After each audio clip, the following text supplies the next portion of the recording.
Hola mis amigos, bendiciones para todos. Hoy les voy a enseñar a hablar en Wayunek, pero antes los invito a seguirme y a suscribirse en mi canal de YouTube. ¿Cómo se dice en Wayunek? Mírame.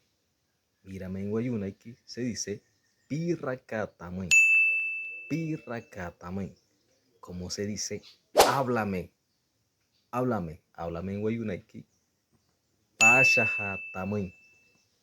Pashahatamen. Háblame. ¿Cómo se dice en Wayunaiki? Escríbeme, escríbeme. En Wayunaiki se dice Shahatamen, Shahatamen. ¿Cómo se dice en Wayunaiki?